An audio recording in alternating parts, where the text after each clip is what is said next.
ਇਚਰਾ ਬਾਜ਼ਾਰ ਲਾਹੌਰ ਵਿੱਚ ਇੱਕ ਔਰਤ ਆਪਣੇ ਖਾਵੰਦ ਨਾਲ ਸ਼ਾਪਿੰਗ ਤੇ ਜਾਂਦੀ ਹੈ। ਸ਼ਾਪਿੰਗ ਤੋਂ ਬਾਅਦ ਉਹ ਇੱਕ ਦੁਕਾਨ ਵਿੱਚ ਬੰਦ ਹਨ ਕੁਝ ਖਾਣੇ ਪੀਣੇ ਵਾਸਤੇ। ਕਾਬਲੇ ਇਤਰਾਜ਼ ਗੱਲ ਇਹ ਹੋਈ ਕਿ ਉਸ ਔਰਤ ਨੇ ਕੁਰਤਾ ਪਾਇਆ ਸੀ ਜਿਹਦੇ ਤੇ ਇੱਕ ਅਰੈਬਿਕ ਵਰਡ ਹਲਵਾ ਬਾਰ-ਬਾਰ ਮੁਖਤਲਿਫ ਅੰਦਾਜ਼ ਵਿੱਚ, ਮੁਖਤਲਿਫ ਕਲਰਸ ਵਿੱਚ, ਮੁਖਤਲਿਫ ਸਟਾਈਲਾਂ ਵਿੱਚ ਲਿਖਿਆ ਸੀ।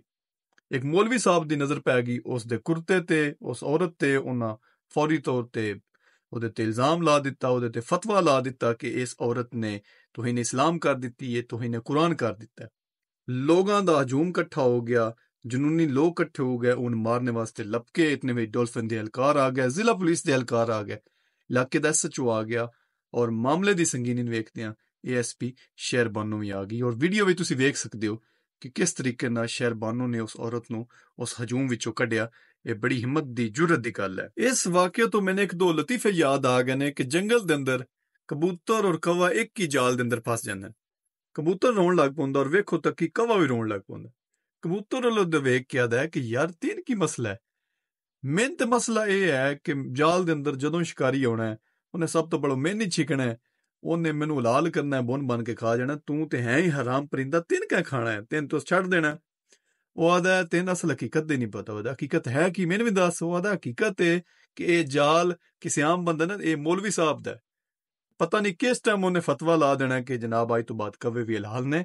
ਇਸੇ ਤਰ੍ਹਾਂ ਇੱਕ ਪਾਕਿਸਤਾਨੀ ਜਿਹੜਾ ਉਹ ਸਾਊਦੀ ਅਰਬ ਜਾਂਦਾ ਹੈ ਤੇ ਉੱਥੇ ਦੋ ਅਰਬੀ ਆਪੇ ਲੜਨ ਲੱਗੇ ਹੁੰਦੇ ਨੇ, ਇੱਕ ਦੂਜੇ ਗਾਲਾਂ ਕੱਢਣ ਲੱਗੇ ਹੁੰਦੇ ਨੇ ਤੇ ਉਹ ਨਾਲ ਖਲੋ ਕੇ ਤੇ ਲੱਗੇ ਹੁੰਦਾ ਆਮੀਨ ਆਮੀਨ, ਬਈ ਕਿਹੜੀਆਂ ਅਜ਼ੀਮ ਗੱਲਾਂ ਕਰ ਰਹੇ ਨੇ, ਇੱਕ ਦੂਜੇ ਕਿੰਨੀਆਂ ਦੁਆਵਾਂ ਦੇ ਰਹੇ ਨੇ। ਇਸੇ ਤਰ੍ਹਾਂ ਮੁਸ਼ਤਾਕ ਅਹਿਮਦ ਯੂਸਫੀ ਜਿਹੜੇ ਨੇ ਉਹ ਇੱਕ ਹੀ ਅਰਬੀ ਨਾਲ ਮਿਲਦੇ ਨੇ ਤੇ ਅਰਬੀ ਉਹਨਾਂ ਨੂੰ ਵੇਖ ਕੇ ਆਦਾ ਹੈ ਕਿ ਵੀ ਕਲਮਾ ਤੇ ਅਸਾਂ ਵੀ ਪੜ੍ਹੇ ਹੈ, ਮੁਸਲਮਾਨ ਤੇ ਅਸੀਂ ਵੀ ਹੈ, ਪਰ ਤੁਸੀਂ ਕਿਉਂ ਕਲਮਾ ਪੜ੍ਹ ਕੇ ਬਵਲੇ ਹੋ ਗਏ ਹੋ। ਇਸ ਵਾਕਿਆ ਤੋਂ ਨਿਕਲਣ ਵਾਲੇ ਕੁਝ ਪੁਆਇੰਟਸ ਮੈਂ ਤੁਹਾਡੇ ਸਾਹਮਣੇ ਰੱਖਦਾ ਔਰ ਫਿਰ ਕਮੈਂਟਸ ਵਿੱਚ ਤੁਸੀਂ ਉਹਨਾਂ ਤੇ ਆਪਣੀ ਰਾਏ ਜ਼ਰੂਰ ਦੇਣੀ ਹੈ। ਨੰਬਰ 1, ਵੇਖੋ ਕਿ ਪੁਲਿਸ ਨੇ ਕੰਮ ਅੱਛਾ ਕੀਤਾ ਹੈ, ਲੇਕਿਨ ਕਿਆ ਪੁਲਿਸ ਉਹਨਾਂ ਲੋਕਾਂ ਤੇ ਪਰਚਾ ਦਿੱਤਾ ਜਿਨ੍ਹਾਂ ਇਹ ਗਲਤ ਇਲਜ਼ਾਮ ਲਾਇਆ। ਉਸ ਮੌਲਵੀ ਤੇ ਪਰਚਾ ਦਿੱਤਾ, ਉਹਨਾਂ ਲੋਕਾਂ ਨੂੰ ਆਇਡੈਂਟੀਫਾਈ ਕੀਤਾ। ਕਿਆ ਪੁਲਿਸ ਨੇ ਅਜੇ ਵੀ ਨਹੀਂ ਸਿੱਖਿਆ ਸ੍ਰੀਲੰਕਾ ਵਾਲੇ ਵਾਕਿਏ ਤੋਂ, ਸਰਗੋਦਾ ਵਾਲੇ ਵਾਕਿਏ ਤੋਂ, ਫੈਸਲਾਬਾਦ ਵਾਲੇ ਵਾਕਿਏ ਤੋਂ? ਕਿਆ ਪੁਲਿਸ ਫਿਰ ਇੰਤਜ਼ਾਰ ਕਰ ਰਹੀ ਹੈ ਕਿ ਇੱਕ ਹੋਰ ਵਾਕਿਆ ਹੋਵੇ ਇੰਦਾ? ਪੂਰੀ ਦੁਨੀਆ 'ਚ ਅਸੀਂ ਅੱਗੇ ਬਦਨਾਮ ਆ ਮਜ਼ਹਬ ਦੇ ਨਾਂ ਤੋਂ, ਹੋਰ ਮਜ਼ੀਦ ਬਦਨਾਮ ਹੋ ਜਾਈਏ। ਨੰਬਰ 2, ਵੇਖੋ ਕਿ ਇਹ ਇਸਲਾਮ ਔਰਤ ਨੂੰ ਬਹੁਤ ਜ਼ਿਆਦਾ ਬਹੁਤ ਆਲਾ ਮਕਾਮ ਦਿੰਦਾ ਹੈ। ਈਵਨ ਇਸਲਾਮ ਨੇ ਔਰਤ ਦੇ ਕਦਮਾਂ ਵਿੱਚ ਜੰਨਤ ਬਣਾ ਦਿੱਤੀ ਹੈ। ਇਸਲਾਮ ਹੀ ਹੈ ਜਿਹੜਾ ਅਵੈਸ ਕਰਨੀ ਨੂੰ ਉਹਦੀ ਮਾਂ ਦੀ ਦੁਆ ਨਾਲ ਇਤਨਾ ਆਲਾ ਰੁਤਬਾ ਦੇ ਦਿੱਤਾ। ਇਹ ਇਸਲਾਮ ਸੀ। ਉਸੇ ਔਰਤ ਦੀ ਹੁਰਮਤ ਤੁਸੀਂ ਪੂਰੇ ਬਾਜ਼ਾਰ ਵਿੱਚ ਪਮਾਲ ਕਰਨੇ ਵਾਲੇ ਹੋ, ਉਹਨੂੰ ਮਾਰਨੇ ਵਾਲੇ ਹੋ, ਇਸਲਾਮ ਨੂੰ ਬਦਨਾਮ ਕਰਨੇ ਵਾਲੇ ਹੋ।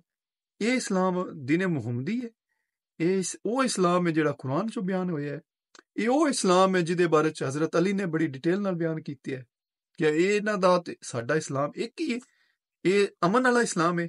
ਤੀਸਰਾ ਪੁਆਇੰਟ ਇਹ ਕਿ ਤਾਲੀ ਇੱਕ ਹੱਥ ਨਾਲ ਨਹੀਂ ਵੱਜਦੀ। ਔਰਤ ਨੂੰ ਵੀ ਚਾਹੀਦਾ ਕਿ ਆਪਣੇ ਲਿਬਾਸ ਤੇ ਗੌਰ ਕਰਦੀ, ਨਾ ਉਹਦੇ ਸਿਰ ਤੇ ਦੁਪੱਟਾ ਹੈ, ਉਹਨੂੰ ਵੇਖਣਾ ਚਾਹੀਦਾ ਸੀ ਕਿ ਕਿਹੜੇ ਮਾਸ਼ਰੇ 'ਚੋਂ ਟੁਰ ਰਹੀ ਹੈ। ਔਰ ਚੌਥਾ ਪੁਆਇੰਟ ਇਹ ਕਿ ਅੱਲਾਹ ਦੇ ਨਬੀ ਨੇ 7 ਐਸੇ ਗੁਨਾਹ ਦੱਸੇ ਨੇ ਜਿਹਦੇ ਤੋਂ ਅੱਲਾਹ ਦੇ ਨਬੀ ਨੇ ਬੜੀ ਸਖਤੀ ਨਾਲ ਮਨਾ ਕੀਤਾ ਹੈ। ਸ਼ਿਰਕ ਹੈ, ਜਾਦੂ ਕਰਨਾ, ਔਰ ਤੀਸਰਾ ਕੰਮ ਹੈ ਕਿਤੇ ਨਾਹਕ ਕਤਲ ਕਰਨਾ, ਕਿਸੇ ਤੇ ਇਲਜ਼ਾਮ ਲਾਣਾ, ਤੋਹਮਤ ਲਾਣਾ, ਬੋਤਾਨ ਲਾਣਾ। ਇਸਲਾਮ ਵਿੱਚ ਇਹਦੀ ਸਜ਼ਾ ਹੈ।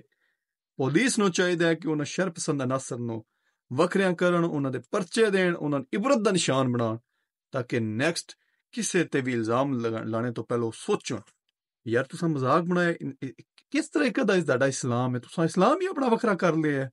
ਕਿਸੇ ਤੇ ਵੀ ਇਲਜ਼ਾਮ ਲਾਓ, ਮੈਨ ਫਲਾਣੇ ਨਾਲ ਦੁਸ਼ਮਣੀ ਦੇ ਤੇ ਇਲਜ਼ਾਮ ਲਾਓ, ਮਾਰ ਛੜੋ।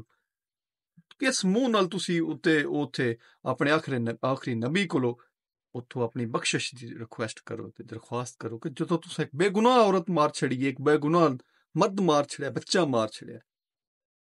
ਇਸ ਇਸਲਾਮ ਨੂੰ ਕਾਫਰਾਂ ਤੋਂ ਨਹੀਂ, ਉਹ ਤਾਂ ਸਾਡੇ ਸਾਹਮਣੇ ਨੇ, ਪਤਾ ਹੈ ਸਾਨੂੰ ਨਾ ਸਾਡੇ ਇਸਲਾਮ ਦੇ ਖਿਲਾਫ ਕੰਮ ਕਰਨਾ।